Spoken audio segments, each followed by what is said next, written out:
Immortal Alchemist of Rome Part 1. Chapter 1, Ashes on the Wind. The package arrived with no return address.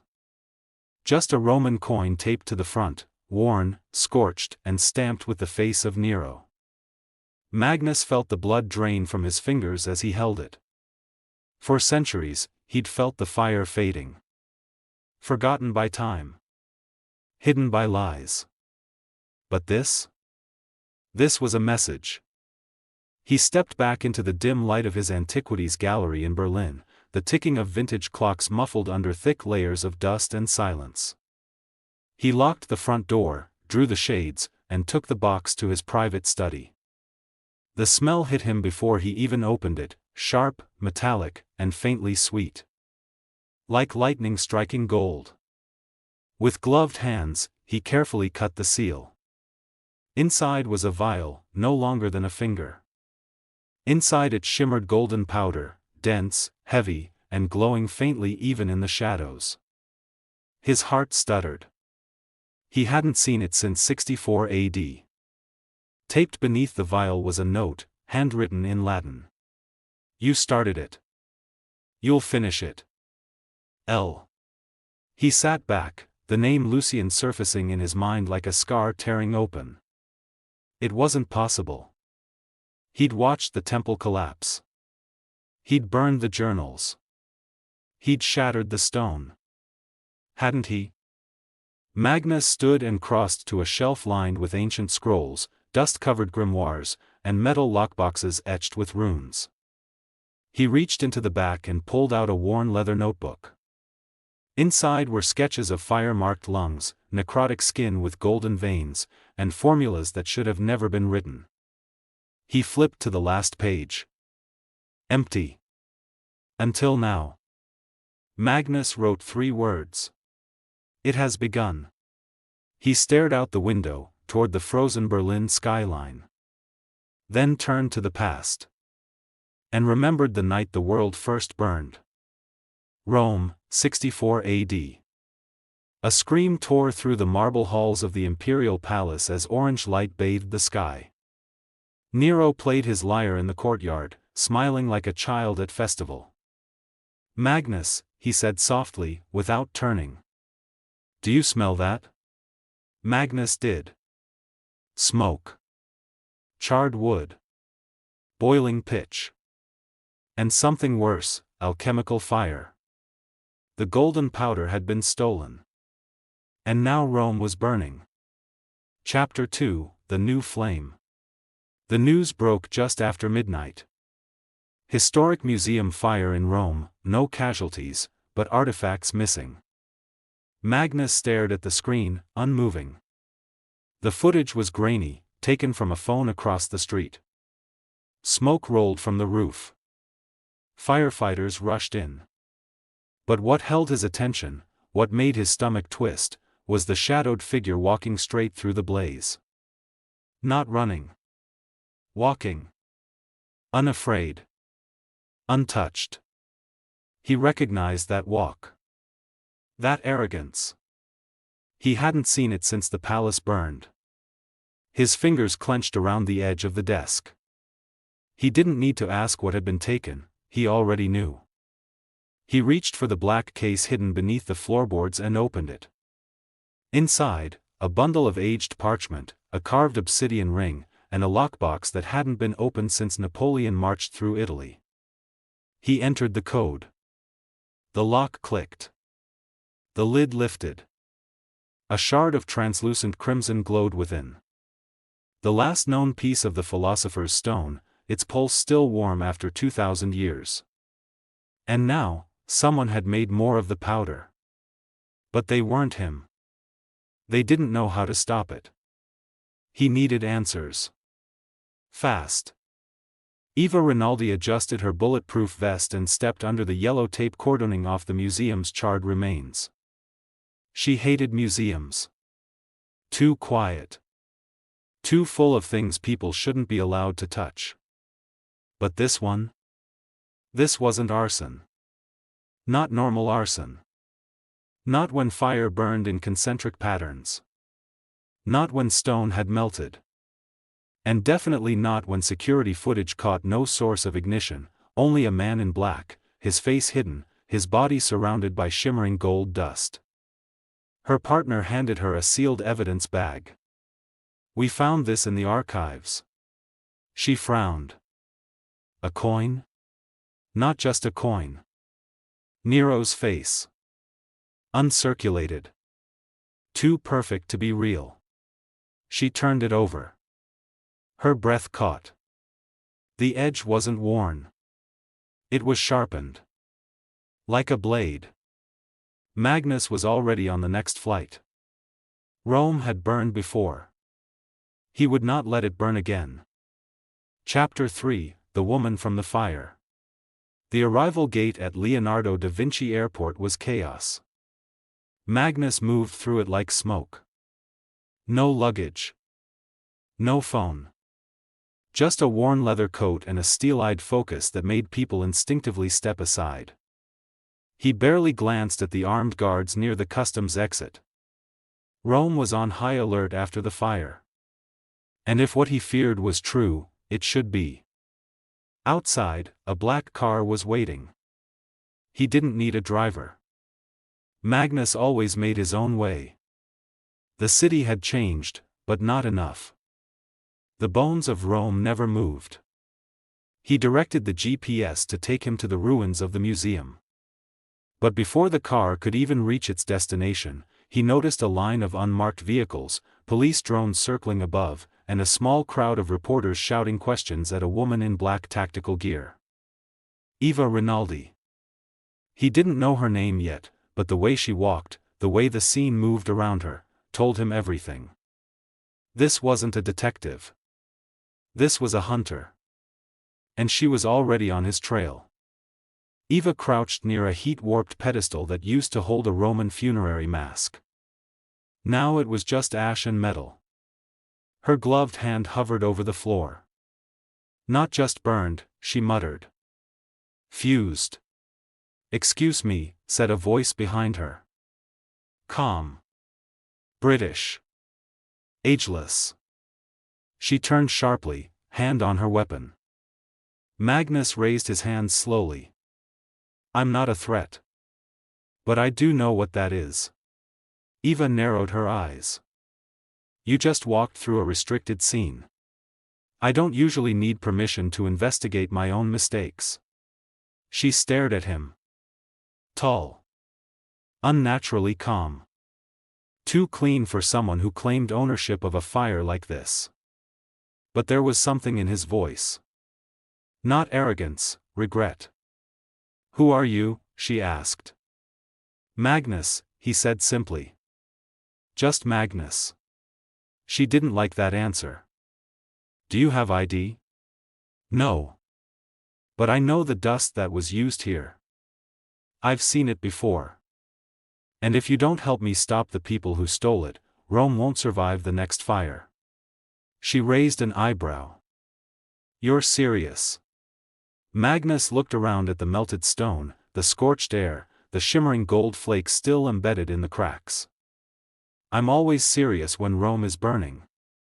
Eva did a full background search on Magnus. Nothing. No driver's license. No passport. No records of any kind, not even facial recognition hits. It was like he'd never existed. And yet, hours after she let him walk away, an encrypted message appeared on her phone. Coordinates. A time. And 3 words. "Bring a gun." Chapter 4, The Thieves of Immortality.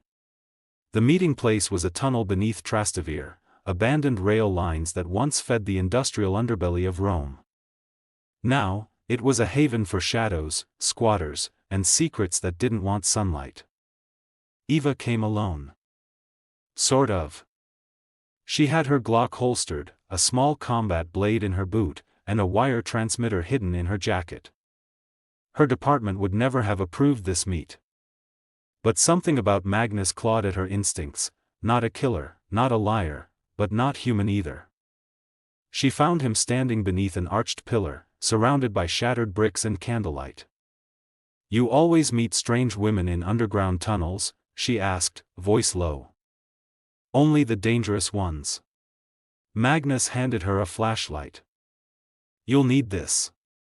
They moved deeper into the tunnel, following tracks warped with rust. He didn't walk like someone guessing. He walked like someone remembering. What is this place? Eva asked. A forgotten outpost. One of many. He paused at a sealed door that looked like it had been untouched for decades. But someone's been here. Recently. How can you tell?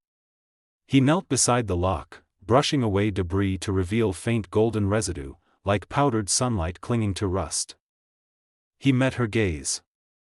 The powder. My formula. It leaves traces, when stolen. With a sharp crack, he snapped the lock open. Eva raised her gun. They stepped inside. The chamber reeked of mold, burnt parchment, and something metallic. Shelves lined the walls, alchemical scrolls, forbidden grimoires, flasks sealed with wax. Or rather, what used to be shelves. Now everything was broken. Books gutted. Glass shattered. The floor was littered with symbols drawn in blood. Symbols she didn't recognize. Magnus moved quickly, scanning the wreckage. They took the Codex Vitruvius, he murmured. Eva raised an eyebrow. Vitruvius? As in the Roman architect? Not just an architect, Magnus said. He was a theorist, and an alchemist. One of the few who understood the stone's properties. He picked up a torn leather binding, lips tightening. They've stolen the key to stabilizing the formula.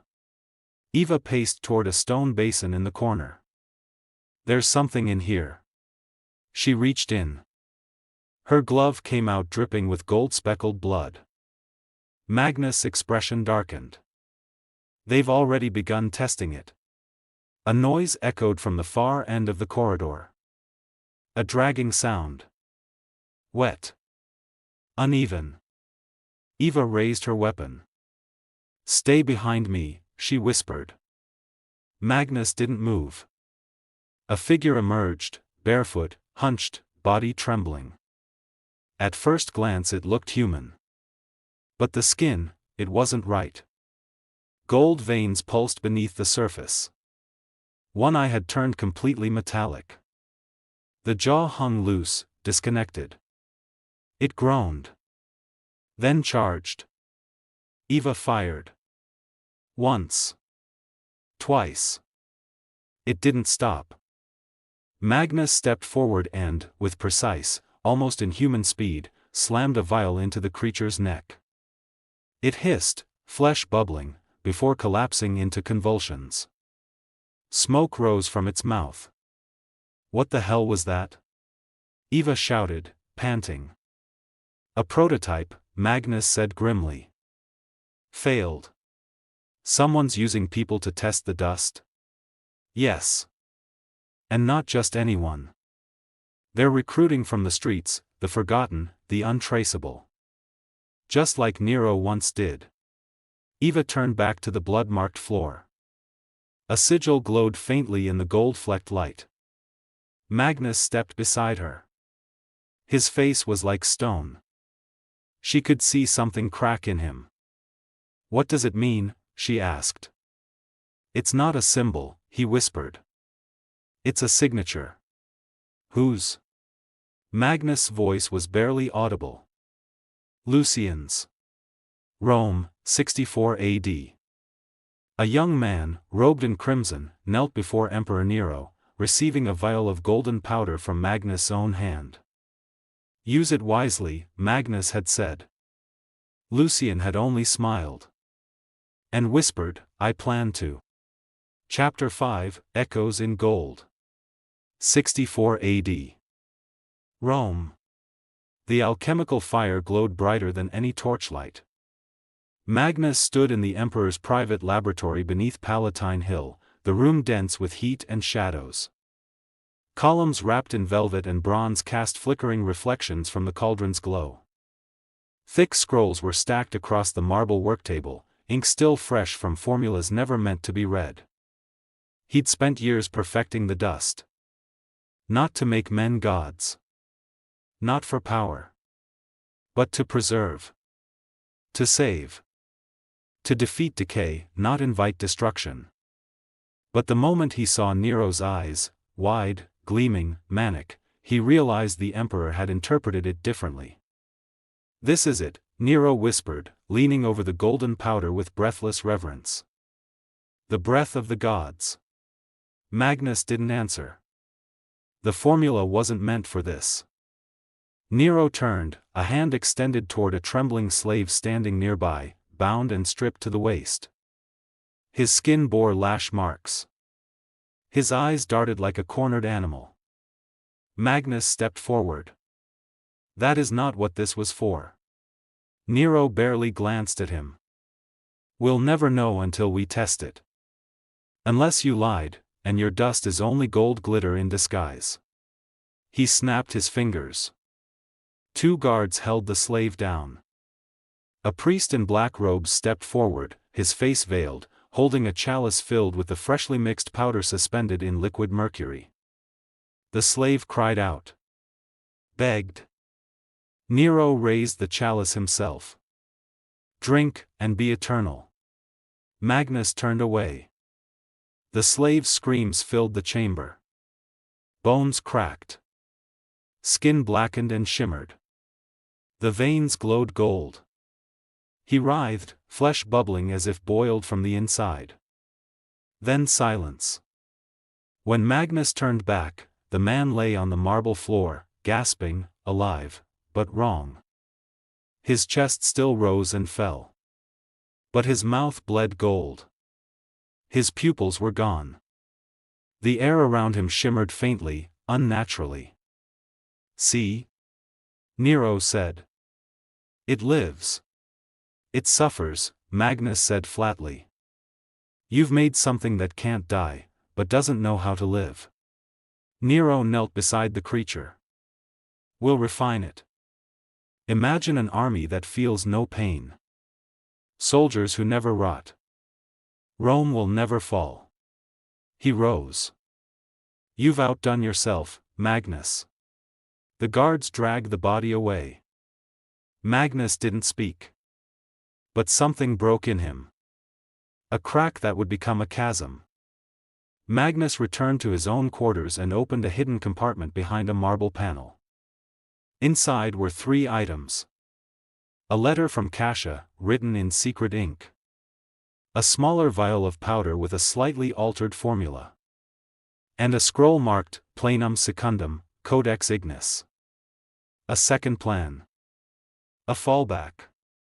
A weapon. He didn't want to use it. But tonight, Nero had crossed the line. And Magnus had begun to understand, Rome might need to burn to be saved. "Where the hell are we?" Eva asked, ducking under an archway carved with faded Latin. Magnus led the way with an old oil lantern, because flashlights interfered with the sensors hidden in the vault. He'd installed them himself. In 1632. "This used to be a crypt," he said. "Then a hidden archive. Now, just the last place no one bothers to check." "Convenient," Eva muttered. "You always build your labs under churches." "I find God tends to forgive after enough time." They stepped into a chamber made of stone and steel, impossibly reinforced. Ancient machines lined the walls, gears, pulleys, flame-cracked glass tanks, and scrolls preserved in amber. Eva's mouth fell open. "This looks like Da Vinci's nightmare." "Leonardo got some of his better ideas from me," Magnus replied casually. "He just didn't know it." She paused at one table, staring down at a metal skull. Inside its cavity pulsed a flicker of light. "What is this?" "A failed attempt to store memory," Magnus said. "But it might still be useful." Eva looked at him hard. "Why do you have all this? How long have you been preparing for this moment?" He looked at her, and for the first time, there was something fragile in his voice. Since I lit the match. Chapter 6, The Experiment. Location, industrial outskirts of Rome, 2:13 a.m. The warehouse looked abandoned from the outside, crumbling brick, shattered windows, and an overgrown lot. But the inside pulsed with something much worse than time. Magnus crouched beside Eva on a rooftop across the alley. Through binoculars, they watched as 4 figures in biohazard suits unloaded crates from an unmarked truck. Each box was marked with an old alchemical symbol, the Ouroboros swallowing its tail in gold ink. "Recognize the symbol?" Eva asked quietly. Magnus nodded. "The Vitruvian Circle. A cult of imitators. Obsessive. Delusional. Dangerous." Eva's voice was cold. "Dangerous like letting people drink metal and burst into fire?" He didn't answer. Below, one of the hazmat-suited figures opened a crate. Inside, a row of vials filled with golden liquid, each carefully secured in foam. Another crate held something worse, veins and organs in sealed jars, all glowing faintly. Eva's stomach turned. "They're testing it. Human organs, laced with your formula. They're trying to bypass the pain," Magnus muttered. "Trying to evolve the body to accept immortality without turning into a monster." She turned to him. "And they haven't succeeded?" "They never do." They moved. Eva took point with her weapon drawn, Magnus followed, unarmed but more dangerous than he looked. They entered through a side door and crept through rows of shelves stacked with stolen artifacts, forged documents, and strange machines.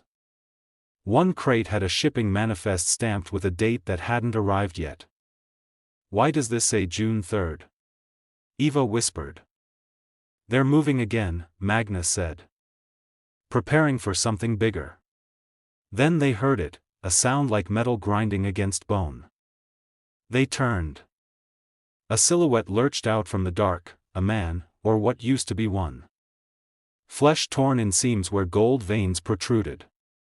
His eyes were blank. Skin stretched too tightly across his frame. One hand was normal. The other was fused into a blade of metallic bone.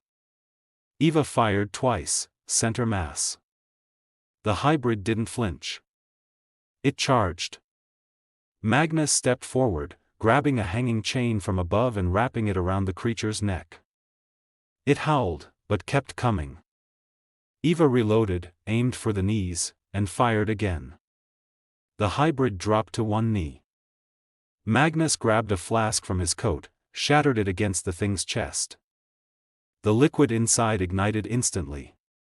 Gold fire. The hybrid shrieked, a shrill, unearthly sound, before collapsing, burning from the inside out. Smoke filled the air. Eva coughed, eyes watering. What the hell was that thing? A hybrid. Early stage. They didn't refine the formula enough, it mutates instead of preserves. She looked around. "And you made this possible?" Magnus met her gaze, unblinking. "I made the dust to stop death. Not to build monsters." Eva dropped into a chair, exhausted. Her arm was bruised. She smelled like fire and rust. Magnus poured her a glass of dark red wine. "It won't help the pain," he said, "but it helps with regret." She took the glass. "You've had a lot of regret?" He sat across from her, silent. Finally, she asked, "How old are you really?" 2000, give or take a few decades. She almost laughed. But didn't. "Then how are you not insane?" "I was," Magnus said. "For a very long time." Silence fell again. Eva finally broke it. "Why me?" Magnus looked up. "Because someone sent you the coin. They wanted you to find me. Which means they want me to trust you, or kill you.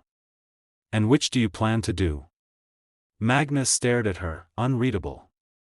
I haven't decided yet. But then, he smiled. Just a little. Chapter 7, Burn Me Beautiful. Location, Palazzo Verani, Rome's political district, 8:42 p.m. The gala was elegant, of course.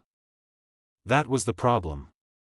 Golden chandeliers cast shimmering light across champagne glasses and marble floors. Italy's most powerful figures laughed politely, their secrets hidden beneath diamonds and tailored silk. Waiters flowed through the crowd with silver trays and practiced smiles. But Magnus wasn't looking at the crowd. He was watching the wine. And the canapés. And the man in the crimson tie slipping something into the central ventilation system. Eva stood at his side, cloaked in black. She wore a low-cut gown that concealed a tactical blade. Her heels were uncomfortable. Her nerves were worse. You know, she muttered to Magnus, most dates don't involve biochemical terror plots. You haven't dated many alchemists. Trust me, you're my first. She paused. Also possibly my last. Magnus had intercepted a tip. Tonight's gala would be the first mass test of a refined strain of the golden dust. Instead of killing instantly, it would seduce the body, create euphoria. Then addiction. Then transformation. He called it the siren strain. One breath would be enough to hook a mind. Multiple doses would begin the mutation. And the delivery system? The palace's centralized cooling vents. By the time guests noticed anything, they would be too blissful to resist. Too blissful to scream. Eva moved swiftly through the crowd while Magnus circled the perimeter. She spotted the ventilation intake above the east arch. A man in uniform stood beneath it, security, at a glance. But he was wearing a Vitruvian ring. Gold. Carved with the cult's sigil. She approached casually, pretending to check her phone. Then, Polyzia, she snapped, flipping her badge. We've received a contamination alert. This room needs to be evacuated. The man blinked. Too slow. She caught his wrist before he could reach for his gun, and drove her knee into his ribs. He hit the ground hard. But before she could cuff him, he bit down on a capsule hidden in his molars. Foam erupted from his mouth. His veins bulged. His skin began to shimmer gold. Magnus appeared beside her, calm and deadly. Back away, he said. Eva did. The man spasmed on the floor, but never screamed. Instead, he smiled. A long, eerie grin. Burn me beautiful, he whispered. Then his body ignited from within, a human torch of gold. The crowd screamed and surged toward the exits. Magnus grabbed Eva's arm and dragged her out before the fire suppression system could activate. Eva sat on the edge of the terrace, shaking. A fresh cut lined her shoulder, singed from the heat. He smiled, she said flatly. He knew. They always know, Magnus replied. The cult tells them the dust is a gift. That death is just the price of beauty. Is that how it felt the first time? She asked. He looked away. Eva reached into her purse and pulled out a small glass case the size of a locket. Inside, one of the wine glasses from the gala. She scraped the inside with a cotton swab. It glowed faintly. Not golden, but close. Test it, she said. Magnus took it to his lab and inserted the sample into a crystal analyzer. The machine buzzed for a moment, then beeped. Positive, trace elements detected. Magnus froze. What does it mean? Eva asked. He turned slowly. It means, he said quietly, you were exposed. But not tonight. Her mouth went dry. Then when? I don't know, he said. But the lie was too practiced. She stepped forward. Magnus, what aren't you telling me? His eyes met hers. And for the first time since they met, she saw it. Fear. Chapter 8, Trial by Fire. Location, Rome, 4:22 a.m. Magnus Underground Lab. Eva's hands shook as she pulled up her encrypted medical record on Magnus' screen. He'd hacked into the National Health Archive in less than a minute, though he'd done it without satisfaction. If anything, he looked like a man waiting for a sentence to be read. She scrolled through the file. Multiple surgeries at age 6. Lungs collapsed. Organ failure. Then a miraculous recovery, within 72 hours. Doctors called it unexplained stabilization. Next to it, a physician's note. Patient's tissue response appears accelerated. Metallic dust particles found in bloodstream, composition unknown. She stared at the entry. I was dying, Eva whispered. Magnus nodded. You were. She turned slowly toward him. You saved me. No, he said. I cheated nature. And now I don't know what it turned you into. Rome, 64 AD. A young girl, dying of fever, lay on a cot in the home of a Roman nobleman who had begged Magnus to intervene. The mother wept. The father offered gold. Magnus saw only the girl, small, fragile, but alive, barely clinging. He shouldn't have used it. But he did. A single drop of liquid dust, administered through a blade-thin syringe. The girl gasped, convulsed, and lived. Eva backed away from the screen. This is why I've had migraines since I was a kid. Why I heal fast. Why I've never been sick. She looked at Magnus with something between fury and disbelief. You turned me into one of your goddamn experiments. No, he said. I saved your life. And then what? You just walked away and let me grow up like nothing happened? I had to. I couldn't risk being seen. You were only supposed to survive. Nothing more. She stared at him. Well, I'm more now. Lucian stood in a chamber of stone and steam. Beside him, a figure lay submerged in a glass tank filled with golden fluid. It wasn't fully human. Not anymore. Muscles dense with alchemical reinforcement. Skin reinforced by crystallized gold. Eyes blank and empty, until they weren't. Lucian whispered to it through the glass. Do you feel it now? The fire that made you beautiful? The creature's eyes flicked open. Lucian smiled. Good. Let's test what you can do. The first reports came in from a nearby church, 10 dead, 3 survivors babbling about a golden-skinned angel who tore through the confession booth. Magnus and Eva arrived minutes later. The church was a ruin, blood, shattered glass, claw marks on the stone. And a message burned into the wall with fire that hadn't touched anything else. The first breath was Rome's. The last will be the world's. Eva swallowed hard. This was no prototype. No, Magnus said. This one worked. Eva sat on the floor beside a cold glass window, knees drawn up. She didn't speak. Magnus stood at a distance, unsure. Finally, she said, do I have a time limit? Before I turn into that thing? Magnus shook his head. You didn't receive the full formula. You were healed, not changed. But if they dose you again? She looked up. They're going to try, aren't they? Yes. She stood. Then let them. He blinked. What? Eva's voice was steady. If I'm bait, use me. Let them come. Magnus stepped closer, a flicker of something unreadable in his eyes. You'd be risking your life. She smiled bitterly.